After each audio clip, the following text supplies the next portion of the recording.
Oke, Bismillahirrahmanirrahim. Assalamualaikum warahmatullahi wabarakatuh. Sebelumnya saya mengucapkan alhamdulillahirrabbilalamin. Assalatu wassalamu ala rasulullah wa ala alihi wa sahbihi ajma'in wa ba'du. Alhamdulillah bisa ketemu lagi di sini dengan teman-teman sekalian setelah mungkin 3 bulan yang lalu mungkin atau 2 bulan yang lalu saya berdiri juga di sini berbarengan duduk di sini maksud saya, nggak berdiri ya, bersama dengan Ustadz Yusuf Mansur dan Maida Safirah waktu itu dengan tema sejenis ya, juga membahas tentang buku ini ya, Indahnya Menikah Full Barokah.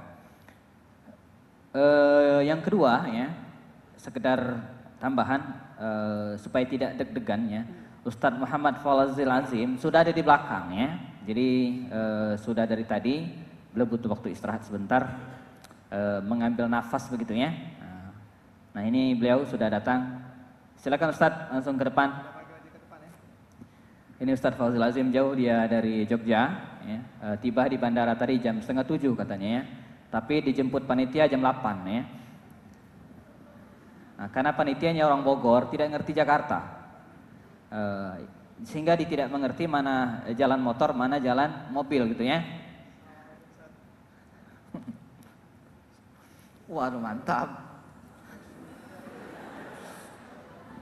Beda tegangan yang sudah menikah. Tadi di ruangan sempat ngobrol sebentar dengan beliau dan panitia terpaksa ngambil kursi khusus gitu untuk beliau ya. Nah, karena kursi yang disiapkan nggak cukup gitu ya. Jadi panitia terpaksa nyeret kursi yang lain untuk beliau duduk khusus ya. Makan juga kayaknya khusus juga nanti Ustadz ya. Porsinya beda ya. Oh enggak ya, sama ya. Ikhwan dan akhwat, rekan-rekan hadirin dan sekalian. Sebelum atau sambil menunggu Ustadz Fawzil Azim menghela nafas sejenak, saya diminta untuk bicara sedikit tentang buku mungil saya ini. Ini mungil banget gitu ya. Indahnya Menikah Full Barokah. Ini sebenarnya mukhtasar ini Ustadz ya. Kalau dalam buku-buku itu disebut dengan mukhtasar, ringkasannya. Biasanya orang bikin gede dulu baru rangkumannya gitu ya. Nah saya enggak, bikin rangkumannya dulu baru gedenya. Ya, jadi ini mukhtasarnya. Kalau hadis itu matanya barangkali, nah syarahnya menyusul. Ya. Saya sudah selesaikan target sekitar 300 halaman, mungkin 80% selesai. Ya, buku jadinya. Nah ini hanya outline. Ya, hanya outline. Nah buku besarnya segera akan menyusul. Semoga terbit sebelum 2014 ya, sebelum saya jadi presiden ya. Kalau ada yang milih gitu ya, kalau enggak ya. Bikin lembaga sendiri dan bikin presiden sendiri ya.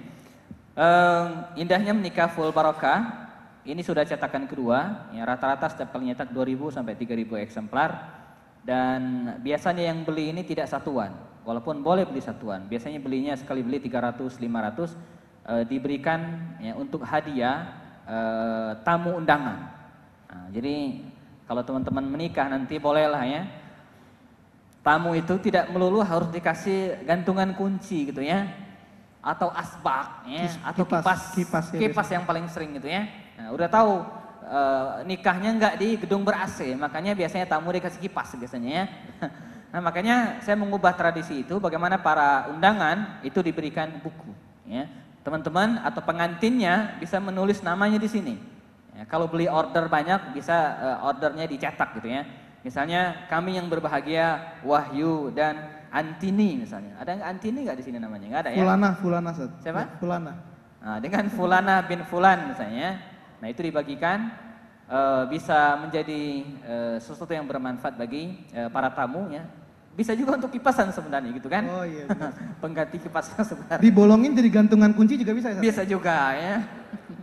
Multifungsi sebenarnya ya. Kalau asal jangan dijadikan alas duduk saja gitu ya, karena di sini ada ayat-ayat Al-Qur'an. Baik.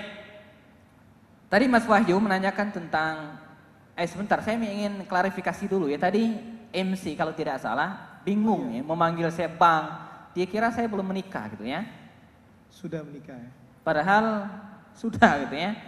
Saya sudah menikah tahun 2000 yang lalu ya. Jadi praktis 11 tahun ya, hampir 13 tahun ya, hampir 13 tahun. Nanti di tanggal 5 November itu hari ulang tahun saya yang ke 32 dan hari ulang tahun yang ke-13. Nah, jadi saya nikah itu bertepatan dengan ulang tahun saya yang ke-25. Ya. Ini penting saya sampaikan ya, supaya nanti teman-teman tidak bingung kalau mau mengirim kado dan sejenisnya ya. Saya tidak terima karangan bunga Ustadz ya, tidak juga terima amplop ya, kalau isinya bolehlah. Indahnya menikah full barokah, dalam bab pertama sebagai outline buku ini, saya tulis mengapa enggan menikah. Sebenarnya banyak alasan orang enggan menikah, tapi yang paling dominan barangkali ya, saya taruhkan, saya letakkan di awal ya, di antaranya adalah tidak mengetahui bahaya menyendiri. Menyendiri itu sangat-sangat berbahaya. Ya. Bang Roma Irama itu ada lagu tersendiri gitu ya tentang bahaya bujangan ini ya. Nah, jadi saya taruh di awal pertama kali ya. Nah lebih dari itu teman-teman sekalian, yang sering kita tidak paham adalah bahwa sebenarnya menikah, ini saya tulis dalam pengantar buku ini, mungkin sebagian teman-teman juga sudah membacanya, tentang bahwa menikah itu bukan hanya syariat atau kemudian tradisi para nabi ya. Tapi saya ingin mengatakan menikah itu adalah fitrah ya. Fitrah mendasar manusia ya. Artinya ketika orang tidak menikah tanpa alasan yang dibenarkan misalnya, berarti dia tidak sesuai dengan fitrah ya. Tidak sesuai dengan fitrah. Nah yang tidak sesuai dengan fitrah itu abnormal, tidak normal ya. Jadi bahaya sebenarnya gitu ya. Fitrah yang ditanamkan oleh Allah Subhanahu wa taala sebagaimana yang tertera dalam surat Az-Zariyat ya, wa min kulli syai'in khalaqna zawjaini la'allakum tadhakkarun ya, la'allakum tadhakkarun, dan dari setiap sesuatu ya kami jadikan berpasang-pasangan ya agar kalian tadhakkarun ya, mengingat ya akan kebesaran Allah Subhanahu wa taala. Nah, ini alasan utama mengapa pernikahan itu kemudian harus dilaksanakan, karena merupakan fitrah mendasar manusia itu sendiri. Alasan yang kedua mungkin lebih detail untuk Ustaz Fauzil yang bisa menjabarkan ya. Saya tulis di sini misalnya banyak ya sampai huruf ya, K ya, mengapa harus menikah. Yang berikutnya juga adalah misalnya ini yang terakhir mungkin memperbanyak ya, atau memelihara keturunan. Ini penting gitu ya. Ada satu artikel yang saya ingat sekali judulnya, ditulis oleh Ustaz Muhammad Fauzi Azim di majalah Hidayatullah ya.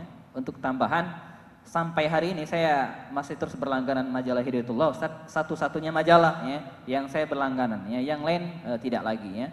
Masih di antara itu Sukuma, di antara yang membuat saya tertarik dari sekian banyak artikel ya, kolom beliau ya, kolom ayah yang tulis oleh Ustaz Muhammad Fauzi Azim secara rutin. Nah, pernah ada satu judul dan ini menjadi senjata saya juga. Beliau menulis judulnya, mungkin beliau lupa tapi saya ingat ya. Pemerintah kan punya slogan ya, terkait BKKBN tentang anak Ustaz ya. Bunyinya adalah dua anak lebih baik. Dua anak lebih baik. Itu dipampang di mana-mana tuh. Ya, baliho gede-gede, dua anak lebih baik. Ternyata beliau setuju dengan pendapat ini. Tapi komanya dipindahin. Kalau pemerintah nggak pakai koma, ya dua anak lebih baik. Kalau kita pakai koma, menjadi dua anak lebih baik. Oh, berarti di atas dua gitu ya? Dua anak lebih baik. Makanya anak beliau berapa sekarang Ustaz? Anak beliau sekarang baru 7 orang. Memang target berapa Ustaz? Ya, baru 7 ya. Target berapa Ustaz ya? Lepas saja ya, nggak ada targetnya. Takdir Allah yang paling baik. Saya membiasakan untuk mengucapkan alhamdulillahirabbil alamin ala kulli hal dan la haula wala quwata illa billah. Ada orang yang punya anak 1 nakal semua. Repot kan? Nah, lebih baik punya anak 7 tapi bisa lebih banyak bercanda, karena anak 7 itu ketika adiknya memerlukan sesuatu kadang-kadang kakaknya yang menawarkan jasa. Tak ambilin ya. Nah, sehingga kalau Anda punya anak lebih dari 2, anak bisa bermain bersama-sama, Anda bisa punya waktu bermain-main lebih banyak dengan suami Anda atau dengan istri Anda. Asik. Nanti bahasannya nanti ya. Catat ya. Saya baru belajar ya, anak saya baru 4. Ya, baru 4 ya. Defisit 3 ya Pak? Ya? Defisit 3 dibanding saya. Iya. dua laki-laki dan dua perempuan ya, di belakang saya bawa semua hari ini ya untuk bertemu dengan beliau juga antaranya ya. Istri saya juga saya bawa ya supaya termotivasi gitu ya, paling tidak ya di belakang ada ya. Nah, 2 anak lebih baik. Ya, itu tulisan yang sampai sekarang saya masih ingat dan kemudian memberikan inspirasi kepada kita bahwa itulah di antara tujuan menikah ya, mengembangkan keturunan. Dan kita jangan khawatir dengan program barat yang mengatakan bahwa bumi ini akan penuh kalau manusia kebanyakan anak. Enggak. Allah itu Maha Adil, Maha Kuasa. Ya. Secara psikologis dan kemudian secara alami ya, bisa dijelaskan begini. Jangan khawatir pada tahun 60 atau 70-an ya, pemerintahan barat ya, Eropa dan seterusnya itu menggagas sebuah program yang disebut dengan zero population, ya, perkembangan penduduk yang 0. Ya, karena mereka khawatir, ini serius artinya khawatir, pakai toh ya, khawatir ya, kalau bumi ini kebanyakan manusianya, ya, maka bumi ini tidak akan bisa menampung ya, jumlah manusia dan karenanya harus dibatasi. Ada disebut dengan zero population, pertumbuhan angka yang 0. Dan akibatnya di barat hari ini mereka kelimpungan karena ya, mereka kekurangan generasi. Yang ada adalah orang-orang tua, sementara anak-anak tidak ada lagi. Kelimpungan, lost generation hari ini. Nah, beruntunglah Indonesia, banyak orang-orang bandel seperti Ustadz Muhammad Fawzul Azim ini. Termasuk saya juga di antaranya, gitu, ya, tidak yang mengabaikan program KB pemerintah. Ya. Nah, sederhana ya teman-teman sekalian, ilustrasinya, kalau di zaman Nabi Adam alaihissalam atau Nabi Nuh alaihissalam, Allah Subhanahu wa taala mentakdirkan usia mereka panjang-panjang, ya, dan badan mereka gede-gede. Ya. Nabi Adam itu dalam satu riwayat disebutkan panjangnya itu situna zira'an, 60 hasta. Satu hasta berapa tuh ya? Anggap saja setengah meter satu hasta, berarti 30 meter. Ya. Tinggi. Nah, umurnya berapa? Dalam surat Asy-Syu'ara ya, Allah menjelaskan usia Nabi Nuh, ya. Walaqad arsalna Nuhan ila qaumihi falabitha fihim alfa sanatin illa khamsina ama. Kami mengutus Nabi Nuh kepada kaumnya dan dia menetap di tengah kaumnya itu selama alfa sanatin illa khamsina ama, 1000 tahun kurang 50. 950 tahun. Nah, menjadi takdir Allah teman-teman sekalian, semakin kemari ya, usia manusia itu semakin pendek. Ya. Dan badannya juga semakin pendek. Walaupun ada juga yang besar. Tapi dibanding Nabi Adam belum seberapa Ustaz Fawzul Azim ya. Hikmahnya apa? Jangan khawatir. Jadi semakin kemari ya, kebutuhan alam kita ini ya, itu akan mencukupi kita insya Allah. Karena kita makannya bukan seperti Nabi Adam. Kita usianya bukan seperti Nabi Nuh. Nah, cukup insya Allah. Yang kedua, faktor kematian hari ini banyak. Kalau dulu orang mati satu-satu. Sekarang orang mati per grosir. Tsunami 300.000. Kecelakaan pesawat 60 orang, bus 70, sekali mati banyak. Jadi perubahan dan kemudian regenerasi itu menjadi suatu hal yang sangat mungkin. Jadi jangan khawatir dan itulah aspek utama dari menikah itu.